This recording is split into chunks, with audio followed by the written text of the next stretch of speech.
it is not correct that the present land law is enough, because it is very pro-people. We are the first, one of the few countries in the world who say land belongs to the people. All other countries say land belongs to the state, and you use the land by the permission of the state. Ours is the other way around. The land belongs to the people. We are the ones who put it in the constitution that way. Before colonialism, land belonged to the kings or to the clans. During colonialism, land belonged to the crown, the British crown. After independence, it belonged to the republic. It is only the NRM which said land belongs to the people. Therefore, those liars who go around saying that NRM wants to steal the land of the people are crooks. Because they are liars, they are people who never speak the truth. The only issue we are raising now is that yes, land belongs to the people, but the country cannot exist without development, especially infrastructure. For the roads, for the power lines, for the railway, airports, and so on. Big things, not small things. Now, for that one, the provision is that yes, the state can take that land, but it must pay prompt and fair compensation. Now the issue is the method the state uses to value land is reasonable. This is because, first of all, the price of land is known in all the different parts of Uganda.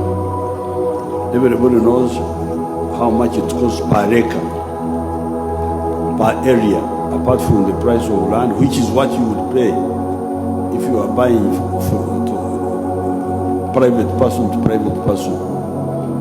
But for the government, apart from the price of land, they add in the value of disturbance. If they want the land quickly, within 6 months, they add 30% of the value. If it is beyond 6 months, they add 15% of the value. That's called disturbance allowance. Then they value the buildings which are there.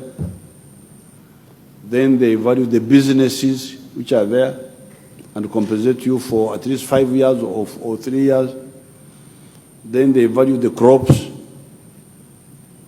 Therefore, the money the government pays for compensation is much higher than what you would get from a private person. And Bariumos gave the examples of Kanungu and so on. But there are greedy people who want to loot, in collusion with some people maybe in the government, to loot the government by insisting on exorbitant and unreasonable figures. I gave examples of somebody in Tungamo who was demanding 1.5 billion for 1 acre. Yet, I myself had bought land in that area recently for only 12 million shillings per acre. And even that was extortion, because they heard that it was me. They thought I have a lot of money. Another fellow in Kamwenje, for a quarter an acre, was demanding 1.2 billion. Yet the proper compensation for him was 89 million. I gave them the example of how I myself, they took 21 of my acres recently for the MPG Kanoni, Kabarasoke, Madu, Zimbabwe, Masaka line, Masaka road. They took 21 of my acres and they gave me 69 million. And here you are, you have got somebody who is demanding in a rural area, demanding 1.2 billion, 1.5 billion.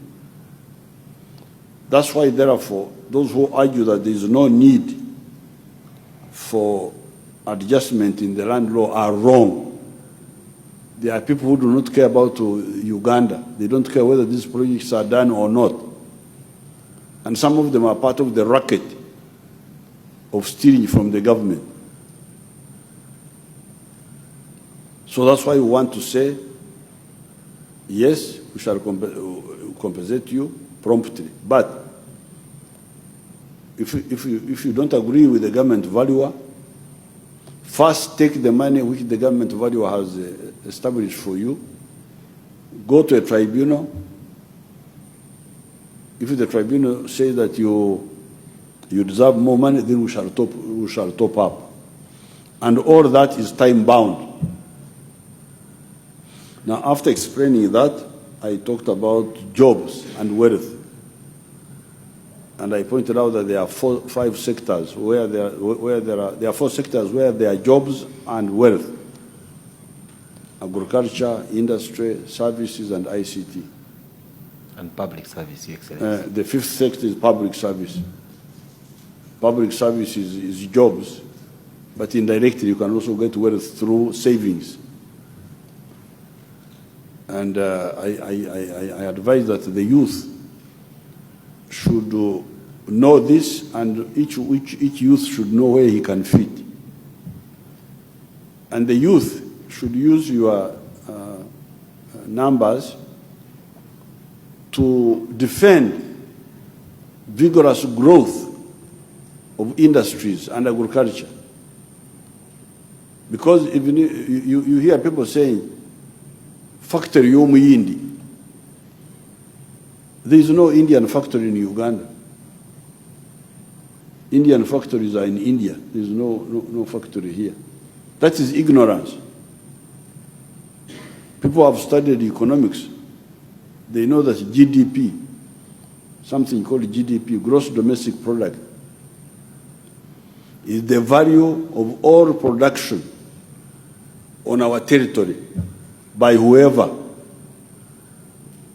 When you hear that America is rich, it is rich because not because factories are owned by only Americans. There are Japanese factories in the USA. Chinese are now heavily investing in America. All those factories are wealth of the United States. But here you are talking about factory yomuyindi in Uganda. Factory yomuyindi is in India. If a Ugandan, if Museveni of the Nteklan went and built a factory in India, that factory will not be a Ugandan factory. It will be an Indian factory, because it would employ Indians, it would pay taxes in India, it would consume the electricity of India, it would consume the water of India, it would be Indian, that factory. The author would be Owente, but he would be doing it for the benefit of India. So that ignorance must stop. When you get people just talking, they don't know where the world is going. So these factories, once they delay, we lose products. If I am putting you, this is Night Irshad. I'm very proud, because I think I'm the only Ugandan here. Because I can see many of you dressed in foreign clothes. You are helping foreigners to get rich, all of you.